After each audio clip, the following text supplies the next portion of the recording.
Welcome back to FasTrax Cars. I'm Kevin, and I've got Mark here with an absolutely stunning 1932 Coupe. Mark, welcome to the show. Thank you for having me, Kevin.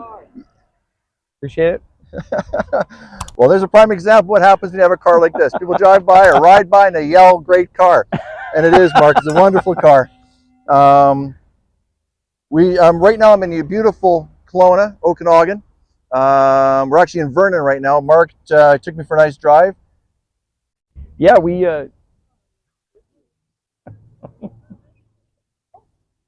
it's okay. We'll do it again.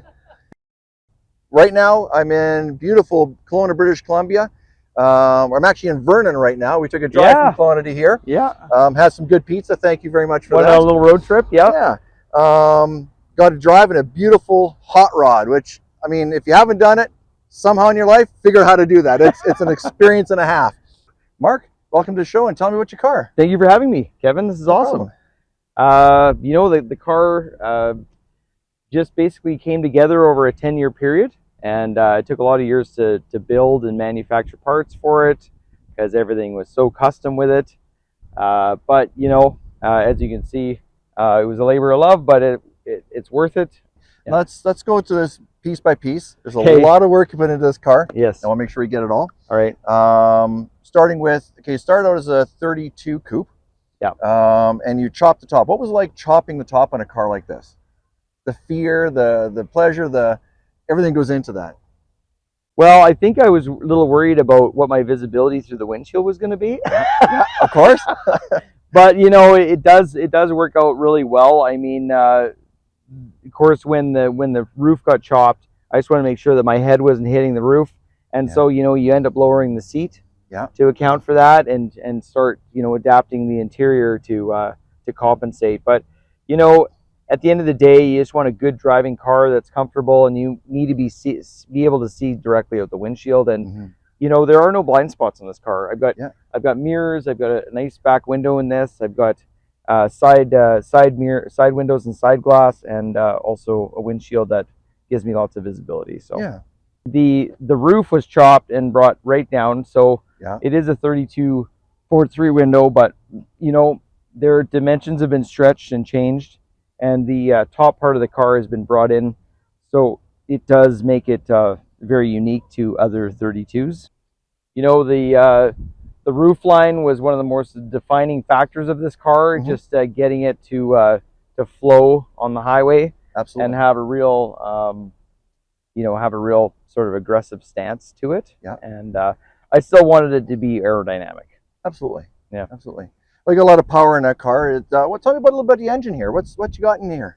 So we have an LS1 engine. So this is a motor that is modern fuel injection, and it's got of course some Holley performance stuff on it. Holley high-rise intake. It's got a 92 millimeter throttle body, and it has a Holley eliminator computer in it, so that we can put a little bit extra programming to this motor and get some more horsepower out of it. Absolutely. Absolutely. Yeah.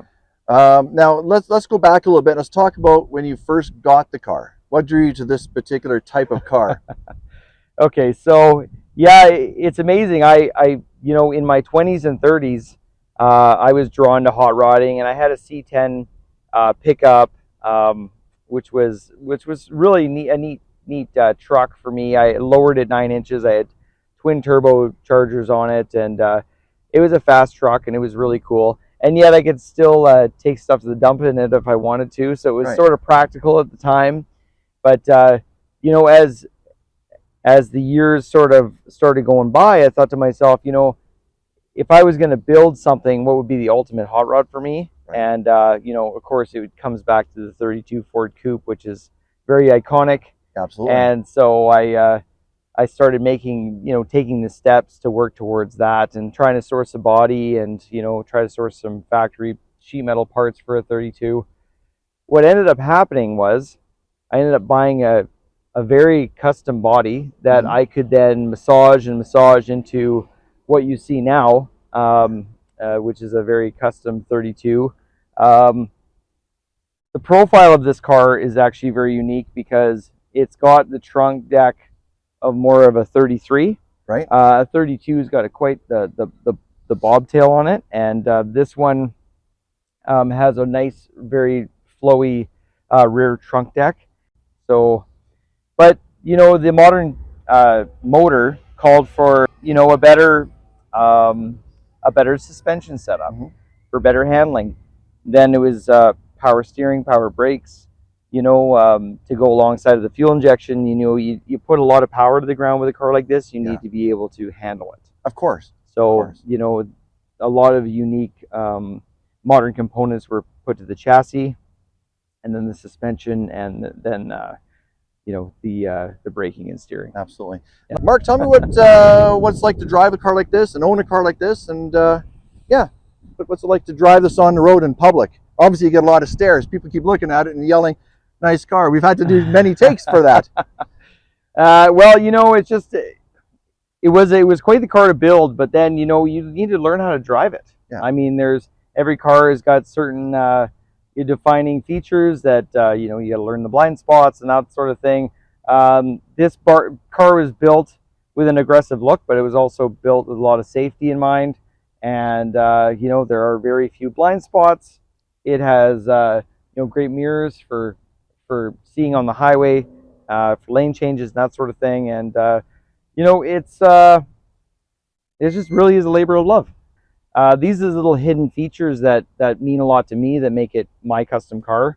So, other than styling, I just want to make sure this corner kind of ran off and didn't just come straight into the body. Yeah. It had a little bit of a shelf here and a lip that went up onto the roof. Absolutely. It's beautiful. It's the details Thanks. like that work. And the door. First thing I did when I walked up, first thing I said to myself is, that's got suicide doors. Yeah. Which is not common. It's not common. What was it like putting that on and making it work in a vehicle like this? Yeah, so the fitment of the doors, the door gaps alone on both sides, that were 100 hours just to gap this out so that it was like perfectly centered in the cab, and everything flowed well with the body line here. So the suicide doors. So yeah, I mean, I would say that the era of that this car is, a lot of car doors were made into suicide doors in the 40s and 50s, and they were a custom feature for that sort of car, and I wanted to mirror that sort of custom feature. So cars of that era would have had exposed hinges here. Yep. They've been taken away, and then they've also been hidden on the back. So even though it is a suicide door, I've taken all the hinges away so that it gives a nice smooth contoured look. Very clean look, which is nice. Yeah, yeah. That's fantastic. You did a great job. And all the custom features to it, like the obviously a custom handle, but you got custom mirrors, and when you do a chop top, custom glass. Yeah, all the glass is custom, so it's all one-off glass. We have actual like power windows in the side, so when guys build these cars, there is a good percentage of these cars that end up as roadsters, which is an open top. Yep. And then the guys that keep these cars coupes, sometimes they just will put a valance here and not even feature a side window at all, because I mean it's a summer car, right? They don't go to the great lengths of putting glass in there, but I did put power windows in this car, and it seals up very, very nicely. This car is meant for heat and air conditioning, so it has that. It's going to be a cross-country car for my wife and I, so we want to enjoy, going across the states and enjoying it in all weather. Absolutely, including the desert. Well, yeah. So there's got to be some cold air blowing around. Air conditioning involved. Yeah, absolutely. There's a few things when we were driving here, I noticed, and Mark kind of chuckled. I reached up and I tapped his dashboard, and you said to me, it's real. It's all steel. Yep. Yeah, it's not fiberglass. All steel coupe, and the amount of metal work and coach work that went into getting all these smooth edges and corners. I mean, it was hours and hours and hours of just spending time out in the garage at night, trying to figure out what that body line was going to look like, but also styling like this visor. I mean. This visor kind of came late in the game, but it is off of a 34 Ford sedan, and it it gives it the styling to bring it back to the era. Right. Now a 34 wouldn't have the same roof line, but you've also done a custom roof, so you've made the valence fit the visors custom also. Yeah. Yeah, it shares some of the lines of that, you know, era. I mean, a 29 Ford sedan has a similar visor also. Yes. And we took some lines of that era. So this started out as an error correct visor, but then ended up being a visor that fit this car like a glove, which was custom. Yeah. Happy accidents, right? Yeah, happy accidents, right? Yeah. Absolutely. Now this car itself has power windows, you mentioned as well, Yeah. which is nice. There's a lot of modern amenities in the car, even though it's a classic car. You've added modern amenities for comfort. Yeah. I have, well, the you know, the drivetrain, I think that's what started off the theme of let's modernize this car and make it very, very driver friendly. So it does have power steering, power brakes, fuel injected motor, and you know, it's just very driver friendly. Yeah, I mean, you know, it's like driving your modern car. Absolutely. That's wonderful. Yeah. And it's comfortable. Like I said, driving here, although it was firm, it wasn't jarring. It was very, very nice ride. Yeah. Handled nicely. Of course, that's attributed to a few things: your suspension and the size of the rubber that's on this car. Yes. Let's go with the suspension first. What did you do in the front and rear suspension to give it that ride? So the front suspension is actually true to a 29 Ford 6-inch drop axle. Now that 6-inch drop axle, it has a monoleaf on it, and the monoleaf was massaged to make sure that the leaf spring was going to be rated for the weight of the front of this car, and it does ride phenomenally. It does not share all the characteristics of a 1929 Ford. The steering components, it does have a power rack going to the steering, you know, on the front end of the car, just basically traveling through the hairpins, which is some of the suspension components. So on the front end, you know, the power steering is really the most modern component of that. That mingling with the 29 Ford, it just is a neat sort of anomaly where you know, both modern and you know, antique sort of mingle together. Right. In the rear here is the exception. I mean, this is where the power is going to the ground. So, you know, we took a C6 Corvette rear end, which is an independent rear end, and we modernized it into trailing arms, which controlled the independent rear suspension, and then this monoleaf, which is actually a reverse curvature leaf spring. Right. So this car originally would have come with a composite leaf, which was good for a Corvette suspension, but for the weight of this car, it needed to have a custom leaf pack made to control the weight of this car. Right. And it does. It performs very well. Traction to the ground like crazy, and yeah, there was some trial and error with it, of course, but we've got it tuned in.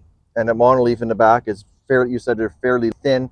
They are, just so they'll be nice and responsive. Yep. So I mean, it's a taller leaf spring, but the leaves are thin, and so you get lots of travel and lots of response from it, especially under acceleration. Which gives you better acceleration, handling, better cornering, and a little bit smoother ride, yet still gives you the controllability. It does give it lots of stability too. So yeah, it's the best of both worlds. Which is fantastic. And the rubber's just massive, which is awesome. Low profile. What are the tires in this car? So these tires are Lexani. They are Z-rated tires, so they're speed rated. And you know, it ensures that at a high speed, we're not going to have a tire fail. You know, one of the features of this car that I like are the high performance tires, but I wanted the look of an era correct sort of Coker or, you know, sort of era correct tire and rims set. So, you know, I did go with a Detroit steel wheel, which has a, you know, a 33 Ford V8 stainless steel center cap, which I think really, you know, gives the car some nice styling and something from that era. And then, you know, we put the Z-rated Lexani on it, and then we put a painted accent on the wheel to make it look like a white wall. And, you know, I mean, of course, I love white wall tires on cars, and, you know, it really does share a step back from that era, but this was a compromise. That's So good this gave me the compromise. Z-rated tire, and yet I still have the look of an old car. You got the black rubber, low profile. You got the white rim, which Yeah. gives you the white wall. Looking at a black actual rim inside there with a little bit of chrome in there. Yeah. And a V8. Yep. The V8 means, what's that from? So the V8 logo that's on the hubcap inside the wheel here is also the same V8 symbol that's just shared on the front end of the car. And really, to me, it just symbolizes the V8 power plant that's in the car. Right. Your Ford community is going to say that it is a true Ford implementation, and Henry Ford created the V8. So it's I've kind of crossed the tracks putting a Chevy engine in there. Sorry guys, but it's just looking for stout reliability, and having that platform is just important to me. So absolutely, and it works wonderfully. Now the engine itself, it's got fuel injection. It's got. Tell me a little bit more about the engine. Yeah, itself. so the engine shares a lot of Holley upgrades to it. It's got a Holley high-rise intake, 92 millimeter throttle body, 40-pound fuel injectors, basically Holley fuel rails, Holley EFI. The computer in this engine swap was really important too, because that allowed me to get a lot of extra performance out of this motor.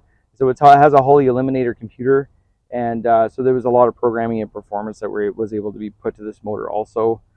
Yet still has some grace and some fuel economy and performance.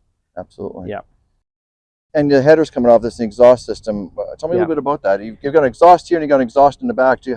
What did you do with that? So back in the 30s and 40s, 50s, we had a real salt flat sort of racer style going on, and so those like pipes were important to me. I wanted to implement them into this car because I thought it really chimes in with the race sort of theme that it has. Yeah. And so the car got some lake headers. These were all hand built, and then at the same time, when you take this plate out, the headers are open, and this thing sounds like an alcohol dragster, but you can go and race around with it.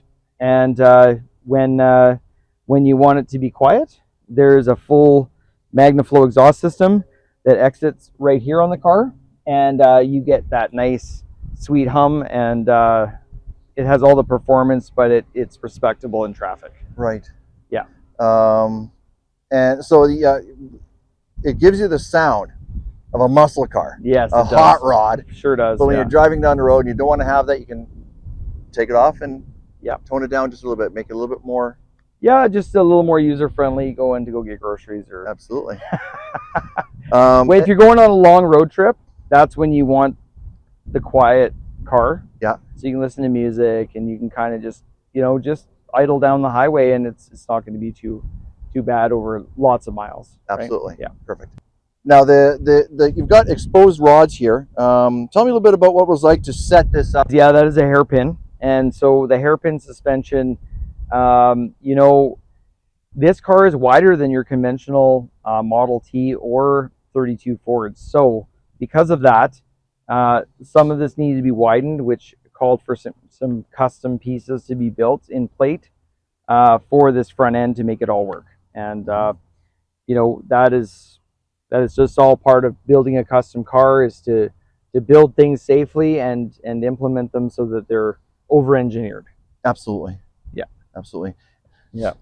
I noticed that there's seals here, gaskets in here. Is there another hood for this, or was it designed for that, or what was your intention? I bought seals for the car, and when I sealed it up and did the final fit and finish on these doors, I bought seals for the front end of the car because I did implement a valance here to take a panel if I ever wanted to down the road. Yeah. My original design for this car was fenderless and hoodless, because it's a badass look. It is. I didn't want to cover the motor up. I don't care for fenders. The car is just it's got that neat look to it, with just no hood. Badass. There's no better word for it. You nailed it right on the head. It's a badass car. Truly badass. And I noticed that the radiator's got quite a rake to it. Was there a reason for that? Is it aesthetics, or was there a purpose for it? Well, the reason the radiator was laid back was because the firewall's got quite a slope on it, Yep. and the slope was just to give it that real aggressive look, sloped forward. And so when I designed the front end of it, we sloped this front grille, yep, and made it the same angle.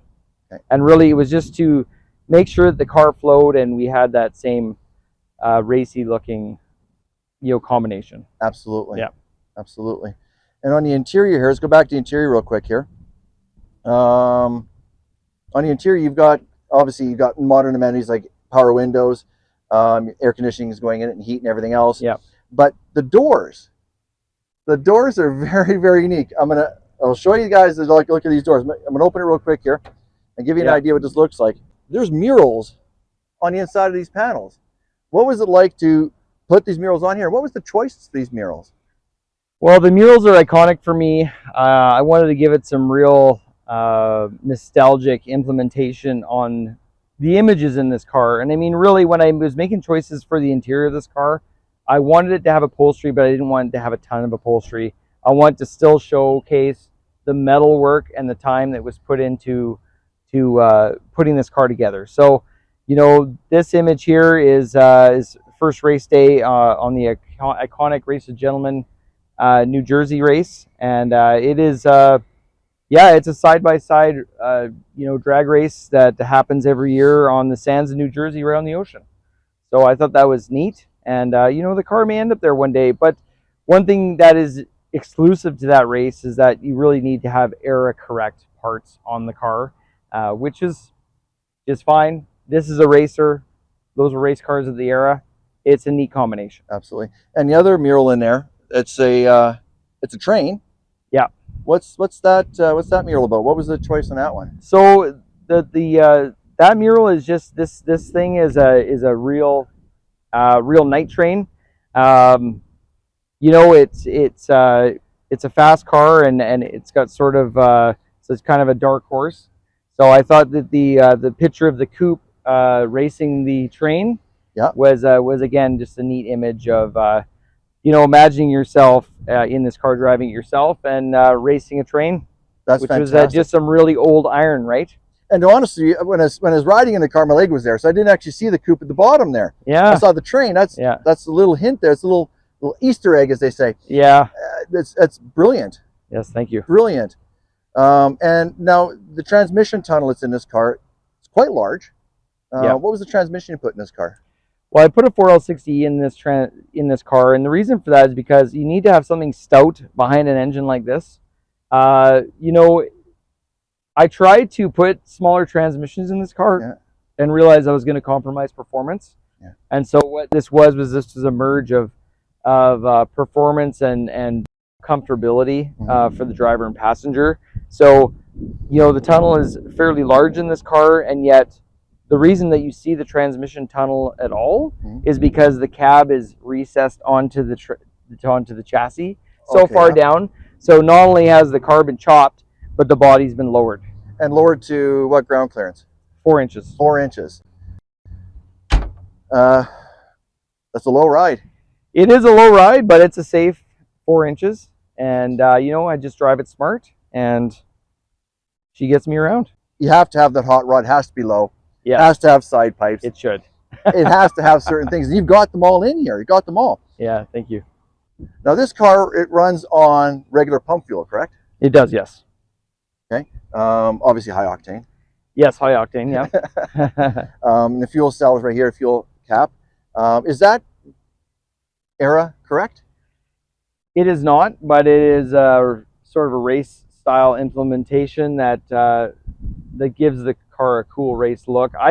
It's funny because this gas cap fuel filler feature, I went through 3 different styles of this before I chose this one. Okay, yeah. I had a aircraft filler that was right flush, but it had a billet aluminum filler, which was a neat style. I had a pop-up hidden fuel filler, which was a painted look, which I had integrated into the car for a number of years it lived there. Right. And I was like, man, I want to have that really racy fuel filler look. Yeah. And so then I ended up going to this, which looks spectacular. which I think really, you know, fits the car well. A little more era correct than the other ones would have been, for sure.